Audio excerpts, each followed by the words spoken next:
नमस्कार साथियों, सरोकार न्यूज़ में एक बार फिर आपका स्वागत है। हमारा ध्येय रहता है कि हर महीने हर हफ्ते किसी न किसी जो है प्रदेश की, देश की और बीबीएन की प्रमुख हस्ती से आपको मिलाया जाए। तो आज मैं हिमाचल प्रदेश के कुल्लू ज़िला की एक लड़की की दास्तान लेकर आपके पास आया हूं। उनके संघर्षपूर्ण जीवन और जो आज ओजस्विनी संगठन जो है अखिल भारतीय हिंदू परिषद का विंग है महिला, उसके राष्ट्रीय अध्यक्ष पद पर शोभित है और हिमाचल की पहली, मैं बोलूँगा, एक लड़की है जो हिमाचल को छोड़कर पूरे हिमाचल से बाहर पूरे भारत को जो है वो प्रतिनिधित्व कर रही हैं और महिला सुरक्षा, सम्मान और स्वास्थ्य को लेकर जो अड़िग है और महिलाओं के लिए किस प्रकार वो लड़ रही हैं, उनके अधिकारों को लेकर, लव जिहाद को लेकर, अन्य बहुत सारे मुद्दे हैं। तो आज हमारे स्टूडियो में है रजनी ठुकराल जी। रजनी जी, आपका स्वागत है। धन्यवाद जी, आप हमारे स्टूडियो में आए, आपका धन्यवाद। सर्वप्रथम हमारे दर्शकों को अपने जीवन परिचय के बारे में कुछ बताएं। मैं रजनी ठुकराल ओजस्विनी की राष्ट्रीय अध्यक्ष हूँ और जिला कुल्लू के एक छोटे से गांव भुंतर के पास है बजौरा, वहाँ की रहने वाली हूँ। परिवार में माता पिता, बड़ा भाई और उनका परिवार है। हम 2 ही भाई बहन हैं और मैकेनिकल इंजीनियरिंग तक की शिक्षा मैंने प्राप्त की है और पिछले लगभग 20-22 सालों से संगठन में काम कर रही हूँ। तो आप हिमाचल की पहली महिला या युवती हैं जो पूरे देश की जो खाक जो छान रही है, हर प्रांत में अलग अलग। तो किस प्रकार आपके जीवन में आया कि मैंने जो अपना जीवन है वो परिवार को ना देकर समाज को अर्पित कर दिया? किस प्रकार आप में भावना आई कि नहीं, मैंने देश के लिए कुछ करना है, अलग राह पकड़नी है? ये लगभग 2003 की बात है। अखिल भारतीय विद्यार्थी परिषद में काम कर रही थी। एक सेमिनार हेतु मुंबई जाना हुआ। वहाँ हिमाचल की महिलाओं के विषय में एक पूरा लेख आया, वो भी मेरे ही जिला के साथ में लगता हुआ गांव बाली चौकी, कि वहाँ से लगभग 150 महिलाएं गायब हैं। तो वुमेन ट्रैफिकिंग का एक विषय जो राष्ट्रीय स्त्री शक्ति लेके कर रही थी, तो मुझे ये अचंभा हुआ कि मैं पूरे हिमाचल का काम देखती हूँ और मेरे घर से लगभग 25-30 किलोमीटर का वो स्थान है और मुझे वो जानकारी नहीं है। और उस सेमिनार में एक बहन उस पर एक अपना पेपर प्रेजेंट कर रही है, तो मन में आया कि नहीं, अपने यहाँ स्थानीय स्तर पर जो बहनों के साथ गलत होता है तो मुझे भी उस विषय पे काम करना है। तो इस करके बहनों के लिए फिर ये आया कि अगर हम समाज के साथ साथ घर परिवार और पढ़ाई भी नौकरी करते हुए भी करते हैं तो कितना समय देंगे। तो ये लगा कहीं ना कहीं पूरा समय दे के ही इस विषय को उठाना चाहिए, इस विषय पे काम करना चाहिए। तो फिर ध्यान में आया कि इसके पीछे लव जिहाद का एक बहुत बड़ा कुचक्कर था और तब से मन में आया कि अपनी कोई भी हिंदू बहन बेटी किसी मुसलमान के जाल में, झूठे प्रेम जाल में न फंसे या वो किसी अन्य व्यक्ति के बहकावे में आके अपने घर परिवार को छोड़कर दयनीय जिंदगी बिताने को मजबूर ना हो। तो फिर संकल्प लिया कि गृहस्थ जीवन नहीं जिएंगे, समाज के लिए ही करेंगे, नौकरी नहीं करेंगे, समाज के बीच में रह के उनके लिए ही काम करेंगे। तो आपको समाज एक महिला प्रचारक के रूप में देखता है, होल टाइमर है आपका काम। तो जो आपके घर वाले थे, माता पिता थे, भाई बहन थे, उन्होंने नहीं कहा कि आपने कौन सा रास्ता चुन लिया, आपने पढ़ाई की है, नौकरी कीजिए, बहुत सारे अवसर हैं? क्या उनका प्रेशर रहा कि नहीं, इस रास्ते पे मत चलो, इस रास्ते पे कुछ नहीं मिलेगा एंड में? कुछ इस तरह का उनकी तरफ से आया या उन्होंने हर स्वीकृति दी? परिवार का शुरू से सहयोग रहा। हाँ, ये बात सही है कि बीच में ये विषय आया था कि ठीक है, अगर आपको ये काम करना है तो आप नौकरी करते हुए, पैसा कमाते हुए कर सकते हो, क्योंकि समाज में कोई भी काम करोगे पैसे की आवश्यकता रहती है। लेकिन जब उन्होंने धीरे धीरे देखा कि समाज में अच्छा काम कर रहे हैं और उनको भी लगा कि नहीं, कोई ना कोई इस विषय को, जब उन्होंने इस गंभीरता को समझा, तो आज मेरा परिवार पूरा मेरे साथ है। कहीं प्रवास पे जाती हूँ तो मुझसे ज़्यादा चिंता उन्हें रहती है कि आज इसको जाना है तो क्या लेके जाएगी, वो सब उनको रहता है। तो पूरी तरह से वो सब तैयार रहते हैं। रात बिरात को भी आती हूँ तो भी लेने के लिए खड़े रहते हैं कि नहीं, हमारी बेटी आ रही है। कुछ महिलाओं में कुछ जो अंशकालिक विस्तारक प्रचारक होते हैं, लेकिन हमें लगता है, क्या मैं कह सकता हूँ कि आप हिमाचल की पहली महिला जो प्रचारक है हिंदुत्व के क्षेत्र में, जो होल टाइमर है, अब जो पीछे मुड़ने वाली नहीं है? क्या कुछ समय के लिए तो सब चले जाते हैं, 2-3 साल के लिए, तो क्या ऐसा कह सकते हैं कि आप पहली प्रचारक है जो राष्ट्रीय स्तर पे काम कर रही हैं? 17 वर्ष हो गए और वन लाइफ वन मिशन यही सोचा था और आगे भी यही सोचा है, इसी पे काम कर रहे हैं। और ये तो कहते हैं कि हर इच्छा भी है, लेकिन जो तय किया कि हमें यही काम करना है तो अभी तो उसी तरफ अग्रसर हैं और लक्ष्य भी वही है कि इसको मैं जो प्रचारक जीवन का जो सपना सोचा था, अखिल भारतीय विद्यार्थी परिषद में थे तो गीता ताई को देखते थे तो मन में था कि मुझे भी गीता ताई गुंडे बनना है। तो उन्हीं की तरह आज मुझे भी लगता है कि मैं बेशक आज जिस संगठन में काम कर रही हूँ तो उसी में मैं आगे तक माता बहनों के लिए काम खड़ा करूँगी। किसकी प्रेरणा आपको मिली जो आपको लगता है कि मैं इनसे प्रेरित होकर जो इस रास्ते पर चले? भी प्रचारक जीवन जो अपनाना बहुत कष्टकारी जीवन होता है, अकेले रहना, चलना और खोना ही खोना है, पाना कुछ नहीं। तो आपको किस तरह का लगा कि किसको अक्स किस में देखा आपने कि नहीं अब मुझे भी इस फील्ड में जो है उतरना है, पुरुष प्रधान समाज है उसमें उतरना है? तो किसको आप आइकन मानती है कि नहीं मुझे वो चीज़ एक घर कर गई या मैंने उस समय ये घटना देखी? किस तरह आपके जहन में आया? जैसे मैंने कहा कॉलेज टाइम में विद्यार्थी परिषद में काम कर रहे थे तो उस वक्त भी कुछ ऐसे पूर्णकालिक थे जिनको देख के लगता था कि हमको भी इनकी तरह बनना है। क्योंकि तभी ध्यान में आता था कि जो पूर्णकालिक कार्यकर्ता है उसको सब जानकारी रहती है, हर विषय की प्लानिंग। तो लगता था कि इनको लोग सुनते हैं, इनकी बात को मानते हैं और उनको हर एक बात पता रहती है, हम भी उनके जैसे बने। लेकिन जब मैं अखिल भारतीय स्तर पे गई, जैसे हिमाचल में काम कर रही थी तो स्मृति दीदी जिस तरह से वो सब बहनों को साथ में लेके चलती थी, प्रयास करते थे सबके साथ फोनिकली संपर्क, जब फ़ोन भी कम होते थे सबकी चिंता करते थे। और फिर जब अखिल भारतीय स्तर पे गई तो हमारे उत्तर क्षेत्र का काम डॉक्टर ममता यादव दीदी देखते थे और गीता ताई हमारे देश भर का काम देखते थे। तो ध्यान में आता था कि आज गीता ताई लगभग 76 वर्ष की हो गई हैं, लेकिन आज भी वो महिला कार्य के लिए पूरे देश में प्रवास करती हैं। तो हमें ध्यान में आता है कि आज जिस परिस्थिति में हम लोगों ने काम किया, हमें कई परिवार हैं जो हमारी योजना कर सकते हैं, हम किसी के घर जा सकते हैं, हमारे रहने आने जाने की कोई चिंता नहीं है। लेकिन 60-70 के दशक में जब इतनी सुविधा भी नहीं थी तो अगर वो तब काम कर सकती हैं, वो भी एमएससी उन्होंने उस वक्त अपने समय में पढ़ाई की और नौकरी भी कर रही थी, और नौकरी छोड़ के जब वो कर सकती हैं, मध्य प्रदेश की एक बेटी कर सकती है तो हिमाचल की बेटी क्यों नहीं कर सकती?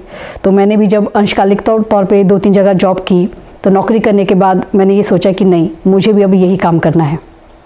तो जब इस काम को आप निकले, जो महिला जागरण का काम मैं कहूँगा, तो क्या क्या कठिनाइयाँ आपको लगी कि ये किस तरह का कार्य है वो हमें बताइए हमारे दर्शकों, किस प्रकार का काम आपकी फील्ड का है? लगभग 3 संगठनों में काम जो मेरा अनुभव है। विद्यार्थी परिषद में जिस दौर में मैंने काम किया तब बहनें संख्या के रूप में ही रहती थी, लेकिन अपने अपने स्तर पर हम देखते थे तो बहनों का एक बहुत अच्छा रोल रहता था कॉलेज लेवल पे। तो उन बहनों को उनका सम्मान मिले। तो विद्यार्थी परिषद में जब प्रांत छात्रा प्रमुख का दायित्व आया तो उस वक्त एक तरह से पूरा एक अभियान ये था और पूरी हमारी जो उस वक्त की टीम थी उन्होंने भी सहयोग किया कि मैं गर्व से कह सकती हूँ कि जब मैं प्रांत की छात्रा प्रमुख रही, प्रदेश के जितने भी बड़े कॉलेज थे, किसी में इकाई सचिव, किसी में इकाई अध्यक्ष बहनें ही थी। और उस टाइम एससीए चुनावों में भी अध्यक्ष हमेशा एससीए प्रेसिडेंट के लिए लड़के को ही उम्मीदवार किया जाता था, लेकिन नया एक परिवर्तन किया तो उसमें लड़कियों को ही प्रेसिडेंट के रूप में भी प्रोजेक्ट किया और हमको उसमें जीत भी हासिल मिली। और मैं तो ये भी खुश होती हूँ कि मेरे ही समय में पहली प्रदेश मंत्री लड़की हिमाचल प्रदेश को मिली। और उसके बाद विश्व हिंदू परिषद में जैसे आना हुआ तो यहाँ पे बहनों का काम जो था सिर्फ वर्ग लगाना और ऐसे एक सीमित था, उनको उनके दायित्व के अनुसार जैसे जो उनकी क्षमता है वो काम नहीं था। लेकिन बहनें भी अपने बल पर, अपने दम पर संख्या भी इकट्ठा कर सकती हैं और जो उनके 7 दिनों का 10 दिनों का जो प्रशिक्षण वर्ग रहता है उसकी योजना रचना कर सकती हैं, वो प्रवास कर सकती हैं।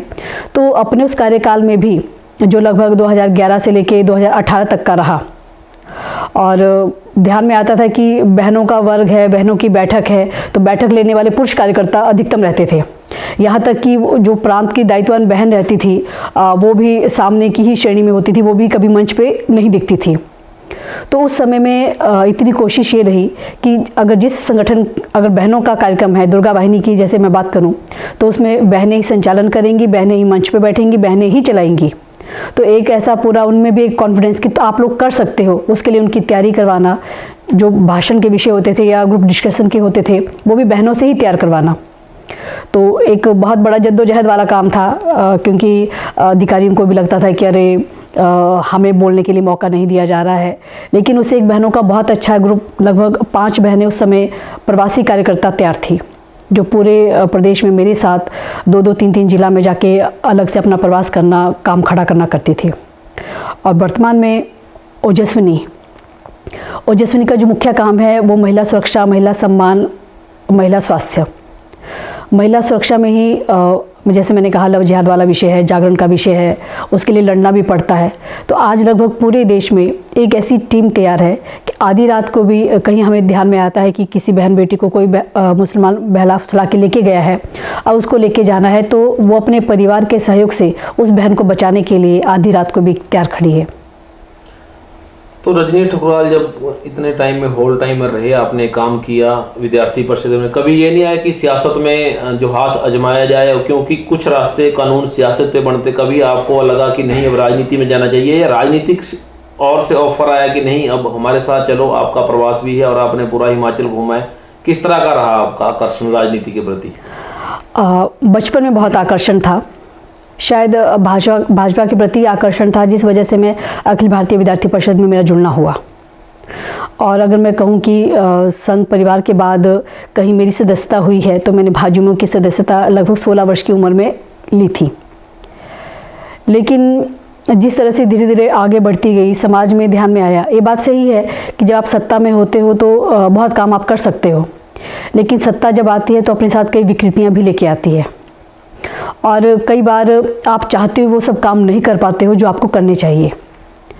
और ध्यान में भी आया, जैसे हमने काम करते हुए देखा, हमने काफ़ी ऐसे लोगों को देखा जिनका जीवन हम सब के लिए प्रेरणा था, लेकिन जब राजनीति में गए तो वो राजनीति का क्योंकि अपना एक अलग सा स्वरूप है, उसमें उनको सबको लेके चलना होता है और सबके अनुसार ही करना पड़ता है। तो फिर हमें लगा कि वो काम एक समाज में एक प्रेशर ग्रुप बना के भी हम लोग कर सकते हैं।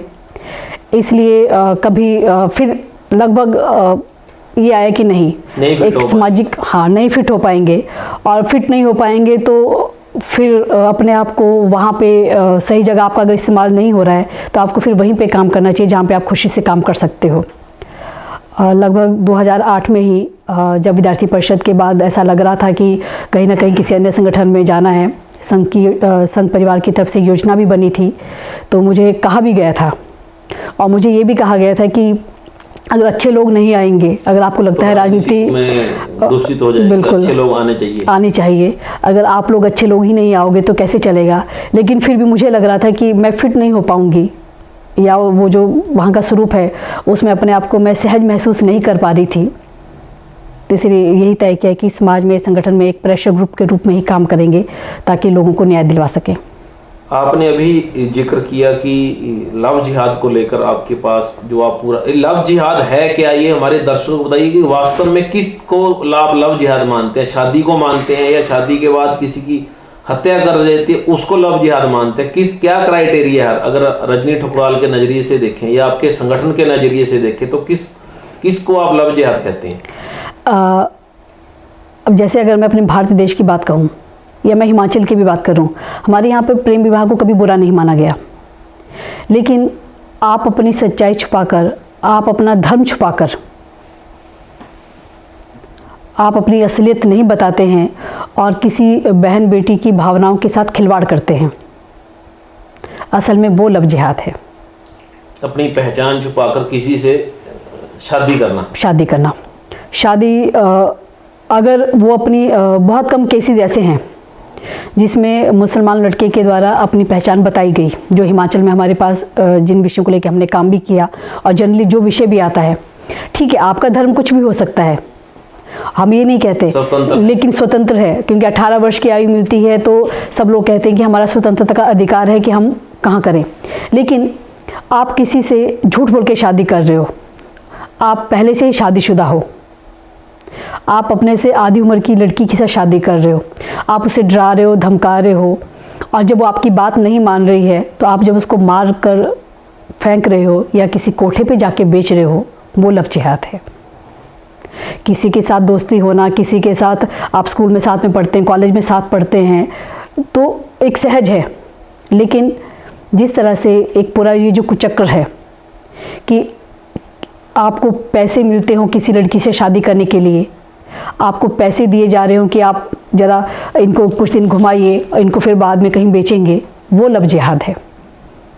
तो जो हाल ही में कांड हुआ जो जिसमें 35 टुकड़े किए, एक और 2 अभी कांड हमारे 2022 में, किस नज़रिए से आप देखते हैं कि कितनी ब्रूटली, कितनी ऐसा कौन सा कृत्य है जो किसी की आदमी के, किसी हम मनुष्य के 35 टुकड़े कर सकते हैं? उसमें आपके संगठन का क्या रोल रहा? हमारे संगठन का भी आज भी अभी हमारे आंदोलन चल रहे हैं। हमारी मुख्य मांग भी यही है कि कम से कम जैसे इस साल का जो हम लोग क्या वैसे मुख्य हमारे बिंदु में है कि पहला तो यही है, हमने प्रधानमंत्री मोदी जी को भी कहा था कि 3 तलाक वाला कानून लाने से अच्छा है आप जनसंख्या नियंत्रण बिल लेके आइए। अगर जनसंख्या नियंत्रण बिल आता या कॉमन सिविल कोड को लागू कर देते तो 3 तलाक उसी में एब्जॉर्ब हो जाता, क्योंकि जब कॉमन सिविल कोड होता, एक देश एक कानून, तो सबके लिए वो समान होता। और आज की ये स्थिति है कि हम लोग जितना इसके लिए प्रयास कर रहे हैं ये मामले उतने ही बढ़ रहे हैं, क्योंकि जिस तरह से पिछले समय में कुछ 2-3 बातें हुई, हमें लग रहा है आज की 3 तलाक वाला विषय आया है, मुस्लिम महिलाएं बहुत खुश हैं या हमारी हिंदू लड़कियां बच रही हैं, ऐसा नहीं है। 3 तलाक कानून आने से पहले जहां मुस्लिम लड़कियां शादी के बाद भी अपने घर में, या हिंदू लड़कियां जो उनके घर जाती थी वो उसी घर में कहीं ना कहीं रह जाती थी, जिंदा रहती थी, लेकिन आज वो तीसरी या चौथी शादी करने के लिए उन दोनों को मार रहा है, उन दोनों को वो कहाँ गायब कर रहा है, कहीं पता नहीं चल रहा। हिमाचल के संदर्भ में बात करें तो कितनी घटनाएं जो आपकी नज़र में हुई हैं और कितनों की घर वापसी हुई, और क्या यहाँ भी इस तरह का आपकी नज़र में क्या है, किस तरह आपका संगठन देखता है? हिमाचल प्रदेश की बात करें तो हमारी जो ये सीमावर्ती जो ज़िले हैं उनमें लव जिहाद की घटनाएं ज़्यादा हैं। ऐसा नहीं है, पहाड़ों में भी धीरे धीरे करके, क्योंकि काम के लिए हम लोगों ने अपने काम करना छोड़ दिए, जो छोटे छोटे अपने व्यवसाय रहते थे, तो हमारे हिंदू समाज ने वो काम करना छोड़ दिया, तो बाहर से मज़दूर के रूप में या बाहर से कारपेंटर, बुटीक या टेलर के रूप में या पार्लर वाले के रूप में ये लोग हमारे घर, गाँव, गली, मोहल्ले तक पहुँच गए हैं। और हमारी बहन बेटियां आकर्षित भी इसीलिए होती हैं क्योंकि ये अपनी पहचान छुपाते हैं। और तीसरी बात है, हिमाचल में अगर मैं बात करूं, क्योंकि BBN की बात आती है, तो नालागढ़ में ही जो हमारे जो केसेस हुए, जो 16 केसेस जब आज से लगभग 2014-15 में हम लोगों ने जो देखे थे, और उसके बाद भी अभी पिछले जो कुछ समय में कुछ बहनें को केसेस हमारे पास आए जिन्होंने अपने आप को बचाने की कोशिश करी, तो वो सब कहीं ना कहीं चंडीगढ़ का 20 सेक्टर और नालागढ़ एक पूरा कनेक्शन है,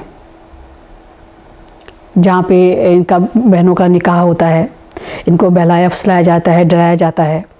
तो ये एक पूरा सिस्टम है, और इस सिस्टम को तोड़ने के लिए हमारा संगठन भी काम कर रहा है। जो विविध संगठन अन्य जो भी चल रहे हैं उनके साथ भी हम लोग संपर्क में हैं कि हम अधिक से अधिक अपनी बहन बेटियों को बचा सकें। लेकिन जिस तरह से हमने अपने विषय में भी लिया, जो महिला सम्मान वाला विषय है वो उसी के साथ रिलेटेड है, लेकिन ध्यान में आया कि कहीं ना कहीं हम जितना इसमें रोकने की कोशिश कर रहे हैं ये चीज़ें बढ़ रही हैं। क्योंकि अगर आपने देखा होगा तो जब श्रद्धा वाला केस हुआ, उसके शायद तीसरे चौथे दिन ही वो पेचकस से 50 बार गोदा गया, वो केस होता है। फिर एक जनजातीय पहला केस आया जिसमें एक ट्राइबल लड़की को भी लव जिहाद का शिकार, उसको मारा गया, निकिता को। तो ये सारे जो केस हुए हैं, तो ध्यान में आ रहा है कि ये लोग एक योजनाबद्ध तरीके से चल रहे हैं। तो इसलिए जो इसमें एक नया चैप्टर अभी हमने शुरू किया कि हमारे समाज में जो संस्कारों की, जो परिवार की, जो इमोशंस की जो वैल्यू धीरे धीरे ख़त्म हो रही है, हम आगे विकास के नाम पर या हम लोग अच्छे स्टैंडर्ड, लिविंग स्टैंडर्ड के नाम पे जो अपने परिवार के बीच की जो गरिमा को खोते जा रहे हैं, जब तक हम उसके बीच के लिए नहीं आएंगे तब तक हम इस पर लगाम नहीं लगा सकते। महिलाओं की जो विकास दर है, किस तरह आप देखते हैं कि महिलाओं को, जो वैसे तो सब आज़ाद हैं, अपना जीवन जी सकते हैं, किस प्रकार आप भारत के हर कोने में गए, किस प्रकार की महिलाओं की स्थिति दयनीय है, बड़ी है, किस तरह आपको, किस तरह का आपके जहन में आता है कि क्या है आज का विकास दर, या विकास हुआ या अभी भी महिलाएं पिछड़ी है, क्या है आपके नज़रिए से? नहीं, महिलाएं आगे तो हर क्षेत्र में बढ़ रही हैं, महिलाएं कहीं पीछे नहीं हैं। लेकिन फिर भी जिस तरह से हम संगठन में भी बात कर रहे थे तो उसमें भी ध्यान में आता है कि आज भी कुछ क्षेत्र ऐसे हैं जहाँ पे आपने देखा होगा इतने ज़्यादा विश्वविद्यालय हैं तो महिला वीसी कितनी हैं, बड़े बड़े मेडिकल कॉलेज हैं तो कितने पे प्रिंसिपल महिला हैं, या वहाँ पे तो अभी भी महिला को उस नाते प्रमुख लोग स्वीकार नहीं कर पा रहे हैं। जैसे अभी कई बार हमने देखा भी, अभी तो मंत्री, रक्षा मंत्री भी रही हैं, ये सब भी रहा है। तो महिलाओं पे अगर विश्वास जताएंगे तो वो अपना काम ईमानदारी से करती हैं।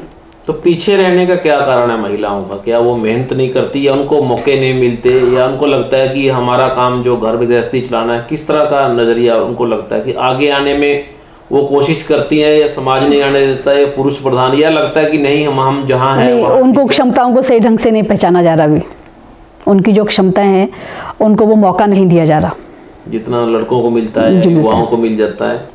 लेकिन जनरली अगर देखा जाए तो अच्छे उस पर वो बढ़ रहे हैं। और अगर मैं बात करूं, जैसे आपने कहा कि देश भर में जो घूमना हुआ, उसमें ध्यान में आया कि जो स्थानीय, जो ग्रामीण स्तर पे जो महिलाएं हैं वो ज़्यादा दमदारी के साथ छोटे छोटे जो स्वरोजगार के जो काम हैं या अपना सेल्फ डिपेंडेंट वो ज़्यादा हो रही हैं। वो अपनी बात को उठाती भी हैं, कहीं उनके साथ गलत होता है तो उसका विरोध भी करती हैं, जो ध्यान में आता है जो शहरी क्षेत्र है उसमें थोड़ा कम है। तो अंत में मेरे दो सवाल हैं कि जो आजकल की युवतियां हैं उस और महिलाएं, उनको लेकर आपका क्या संदेश है, क्या आप कहना चाहते हैं चैनल के माध्यम से? मेरा जो भी अपनी जो आने वाली पीढ़ी है, युवतियां हैं, मेरा उनसे वही कहना है कि ठीक है, हमको जीवन में आगे बढ़ना है, हमको उस तरह से जाना भी है, लेकिन बच्चियों के साथ साथ उनके माता पिता के लिए भी संदेश है कि बच्चा पतंग की तरह ऊंचा उड़े, लेकिन उसकी डोर माता पिता के हाथ में होनी चाहिए। वैसे ही हमारी बहन बेटियों के लिए भी है कि जीवन के किसी भी क्षेत्र में चले जाएं, माता पिता का स्थान कोई नहीं ले सकता, क्योंकि हम हर बात के लिए भगवान को क्रेडिट देते हैं, लेकिन हमने भगवान को कभी देखा नहीं, और हमको इस धरा पे लाने वाले हमारे माता पिता हैं, तो हमारे लिए वो भगवान हैं।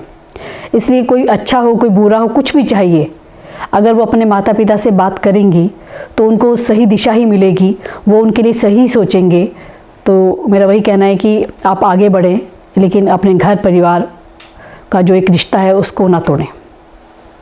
जहाँ तक मैं हिमाचल की बात करूँ तो हमारे जो भारतीय जनता पार्टी है उसके अध्यक्ष JP नड्डा है, वो पूरे भारत को जो हैंडल कर रहे हैं। चाहे अनुराग ठाकुर पहले भाजयुमो के अध्यक्ष रहे राष्ट्रीय, और यहाँ से सामाजिक संगठनों में आप अकेली निकली हैं। किस तरह, किस समकक्ष पाती रजनी ठुकराल की पूरे देश को संभालना? उनके पास तो सुविधाएं हैं, वो लीडर हैं, उनको पार्टी की ओर से भी सुविधाएं हैं, चाहे वो सत्ता में हो चाहे नहीं हो। आप भी पूरे देश में राष्ट्रीय अध्यक्ष ओजस्विनी के रूप में काम कर रही हैं। अपने आप को आप कहाँ पाती हैं कि मुझे अगर और कुछ सुविधा मिले या मेरा और प्रवास हो, किस तरह आप देखती हैं कि और आगे बढ़ना है, क्या बाधाएं हैं और कितना टाइम चलना है? अभी लगता है कि वापस लौटना है या अभी आगे बढ़ना है, किस तरह देखती हैं आप? पहला तो जो आपका अंतिम वाला सवाल था, अभी तो आगे ही बढ़ना है। और हाँ, बाधाएं जरूर हैं, लेकिन कहीं ना कहीं वो बाधाएं आगे बढ़ने के लिए और प्रेरित करती हैं। जैसे जिन लोगों के आपने समकक्ष आपने भी बात की, दोनों उम्र में भी बड़े हैं और दोनों के रुतबे में भी बड़े हैं, लेकिन सामाजिक संगठन के नाते जो काम है वो एक जिम्मेदारी वाला काम है। हाँ, हमें बहुत सुविधाएं इसलिए आवश्यकता है कि अगर थोड़ा सा समाज की तरफ से तो सहयोग अच्छा मिल रहा है, अगर प्रशासनिक और राजनीतिक स्तर पे भी वो वाला सहयोग अगर हमको मिलता है, क्योंकि हम सभी लोगों पे एक प्रेशर ग्रुप बनाने का काम कर रहे हैं। अगर वो कुछ चीज़ें जिन लोगों के लिए हम स्थानीय जो काम कर रहे हैं उन कामों को अगर प्रोत्साहित अगर ये लोग करते हैं, सरकार करती है या प्रशासन में बैठे हुए लोग अगर करते हैं, तो शायद हम जो काम कर रहे हैं वो हमारा आधा काम जो वैसे ही ख़त्म हो जाए। तो रजनी ठुकराल का एक सपना क्या है, किस तरह का वो अपनी जीवन को देखते हैं? जैसे मैंने कहा हिमाचल की बेटी है, पूरे भारत को वो हैंडल कर रही हैं, तो उस तरह क्या आपको लगता है कि मैं राष्ट्रीय अध्यक्षा के रूप में अपना जो है दायित्व का निर्वहन जो न्यायपूर्ण लगता है आपको, या कमी है कि अभी मुझे और आगे चलना है या और ज़्यादा मेहनत करनी है? कितनी ट्रैवलिंग आप करते हैं और कितने प्रांत जो है अब तक आप घूम चुके हैं, प्रवास कर चुके हैं? अभी अगर मैं बात कहूँ तो पोर्ट ब्लेयर, मिजोरम, मणिपुर, दमन दीव, सिर्फ यही बचता है, बाकी पूरा भारत हो गया। और कुछ आप जहाँ आप गए होंगे तो कुछ भाषाएं अलग है, तो वहाँ किस तरह आप देखती होंगी कि जो भाषा है ना हिंदी समझ आती है ना इंग्लिश आती है, वो भी आप उन प्रांतों में भी गए होंगे?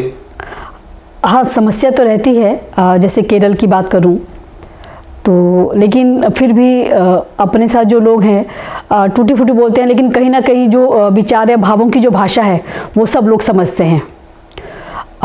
अपने साथ ये रहता है कि कुछ प्रमुख कार्यकर्ता तो रहते हैं वो टूटी फूटी हिंदी बोलते हैं, लेकिन समस्या क्या आती है, क्योंकि हम जब जाते हैं तो परिवार में जाते हैं।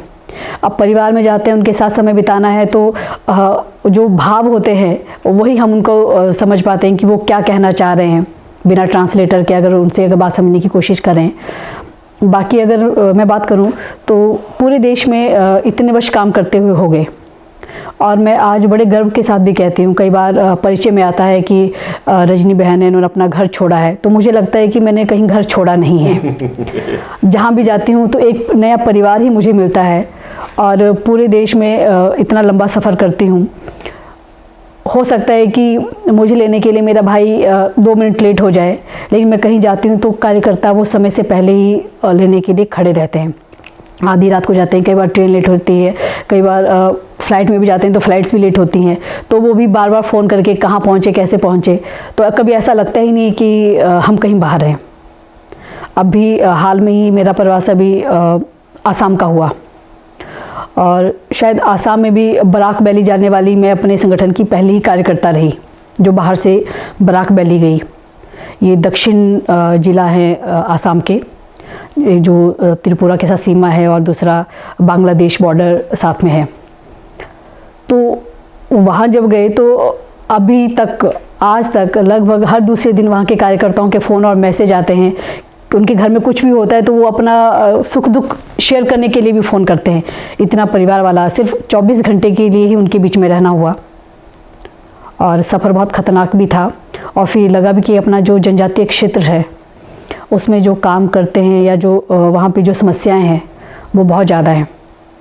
12 घंटे से ज़्यादा ट्रैवलिंग का सफ़र किया, वहाँ लोगों तक पहुँचे, तो फिर ध्यान में आता है कि हम तो कभी कभी जाते हैं, और जब वो लोग अपनी समस्याओं के लिए उनको दिल्ली ही आना है तो वो कितने समस्याओं को झेल कर यहाँ तक पहुँचते हैं।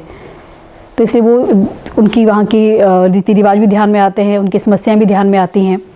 और वहाँ पे जिस तरह से, क्योंकि बॉर्डर एरिया है तो काफ़ी समस्या हैं।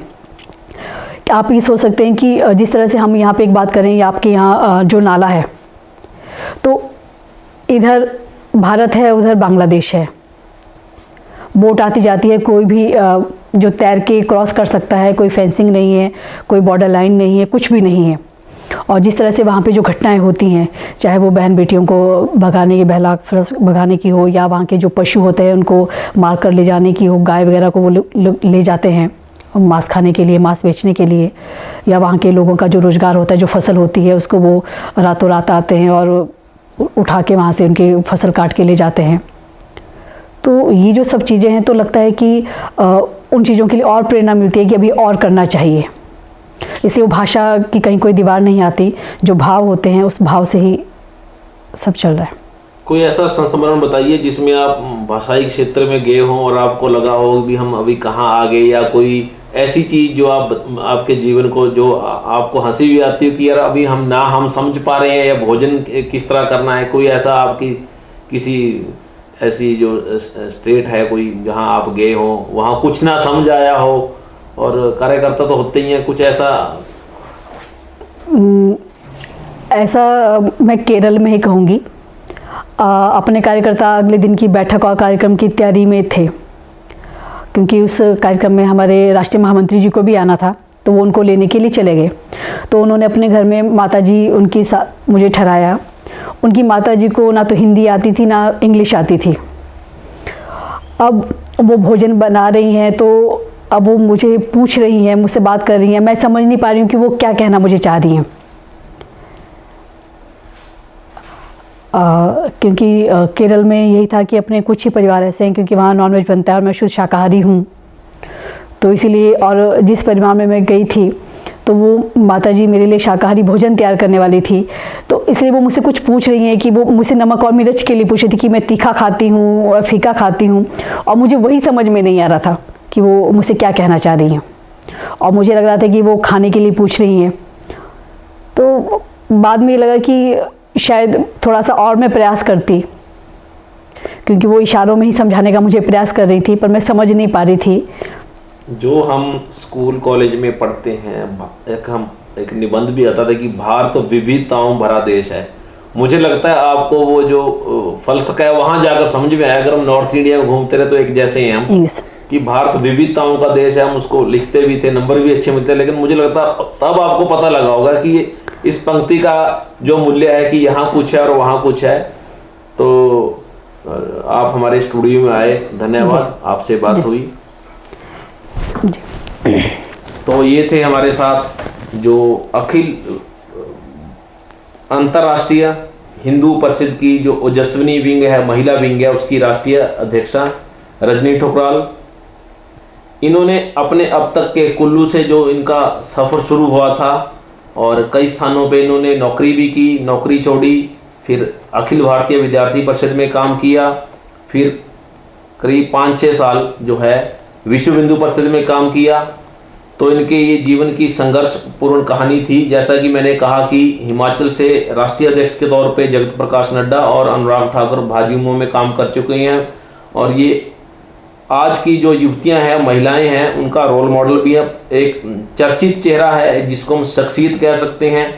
और जहां तक इनके बारे में इन्होंने खुद ही बताया कि हमें लोग बोलते हैं कि इन्होंने घर छोड़ा है, इसका भी इन्होंने बड़ा अच्छा जवाब दिया कि मैंने घर नहीं छोड़ा है, घर बचाने के लिए मैं निकली हूँ। और अपने घर में कुल्लू में आज भी ये जो सीधा कुल्लू से पहुंची और परिवार के साथ ही रहती हैं। प्रवास के तौर पर जो हिमाचल के अलावा करीब 30 से ज़्यादा प्रांत हैं, और उसमें 4 प्रांत अगर छोड़ दिए जाएँ तो इनका प्रवास हो चुका है, बहुत एक लंबा अनुभव है।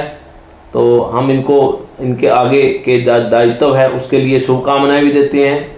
तब तक के लिए जय हिंद, जय भारत।